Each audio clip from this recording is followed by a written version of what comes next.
because I teased in your intro that you were the first, Matt. You were the first teammate of one of the greatest drivers of all time. Let's move to F1.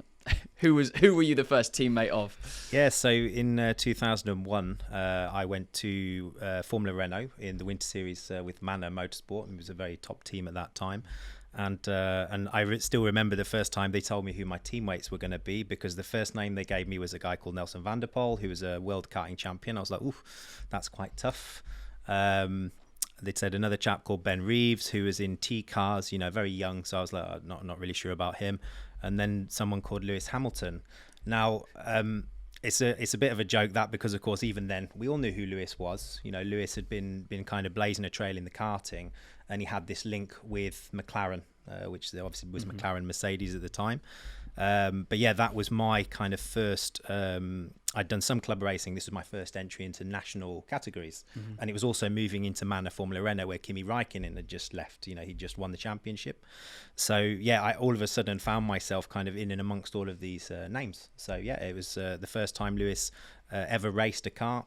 He was my teammate. Wow. Well, I was his teammate. Probably would be the that would be the correct way to say it. He would say I was lucky enough to be Matt Howson's teammate. I mean, so he must have been a year younger than you. He was 1 year younger. Yeah, 1 year younger.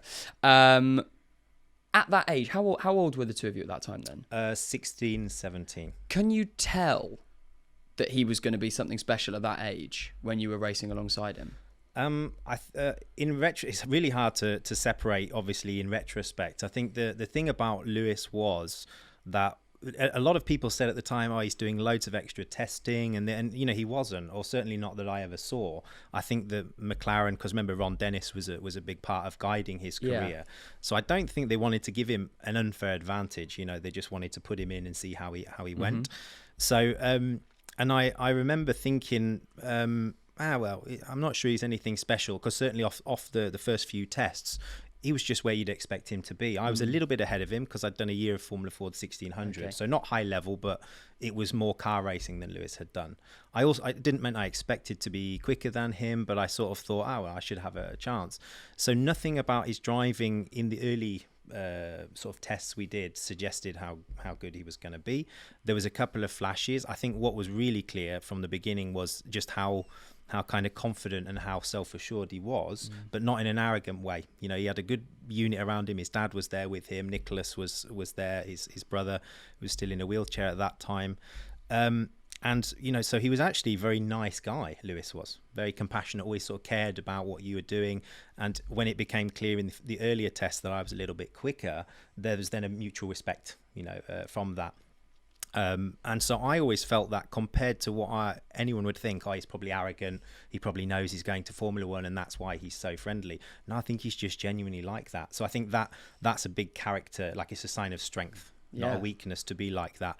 And when you look at his career and how he's kind of gone through his Formula One years, I think that kind of personality that he has, which is very calm, very self-assured, has really been, to his benefit. Yeah, it's so interesting. I haven't even prepared the next question because I was just so engrossed in what you were saying. I wanted to talk a little bit more about your junior career. Yeah. You must have raced against a whole bunch of guys that have gone off, same as Richard, into all sort of different forms of motorsport. Are there any of the guys that have sort of recently been on or still on the F1 grid that you raced against that you were like, oh wow, they've got something special? Yeah, I mean, certainly, because at the time I was racing in the early noughties, the UK was the main scene, so everybody came from everywhere to race there. If you were South American, if you were Australian, Kiwi, Japanese, that was the place you came. So in a way, I was there at the height of when all the drivers were coming over, and in fact, it stayed that way until about 2008, 2009. Then it became all European. So at that time, definitely Lewis Hamilton was eventually went on to really show that he was something special. He's done all right, isn't he? He Not did too bad. He did okay. And from that era, I'd say Jamie Green was a guy that was also really quick. English guy, came out of karting. I think he made it as far as DTM. DTM, he had a very thing. successful career. So that's the German Touring Car Championship. Yeah. And he did very well for himself there. He was a Mercedes or an Audi driver for years. Yeah. Other standouts, Oliver Jarvis, raced him in Formula Ford. He's now, very successful driver in endurance. Sam Bird, top driver in Formula E. Oliver Turvey, he was a McLaren test driver. These are all British guys, but they just happen to be, I think, the best ones that I raced, or the guys that I really rated highly, that didn't quite make it to Formula One for lots of different reasons. I think all of those guys you mentioned, they've all gone on to make a very, very good career in motorsport, and they're still exceptionally fast and exceptionally good at what they're doing now. Yeah. I think it's one of those things where Formula One is obviously the pinnacle of the pyramid, but there are many good avenues where there are professional racing drivers at a high level, and they've just had the opportunity to go and make a career somewhere else, and are having a very good time driving very well because of it.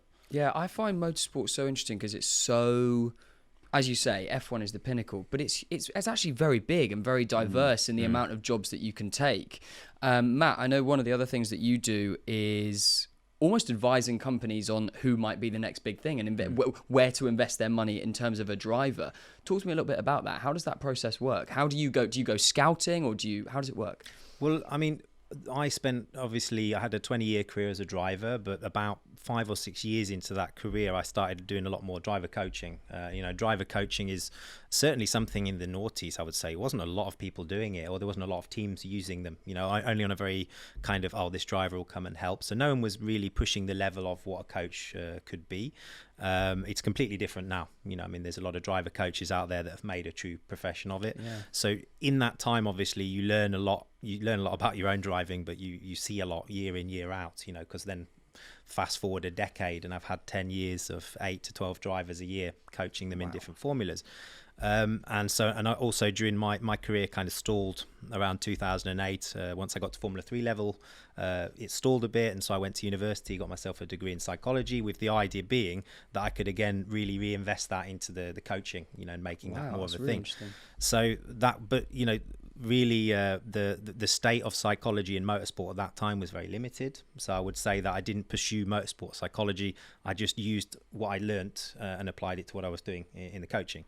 So in terms of how it works, of course, is there is a blueprint, arguably, for what makes a driver great, but it's very flexible. If that's probably a contradiction in terms, but there's many different ways to get there. So you just basically have to understand the different attributes that any driver needs to have, the things that they can learn, the things which can't be learned, and ultimately you are using your gut instinct, as well as like a set of criteria.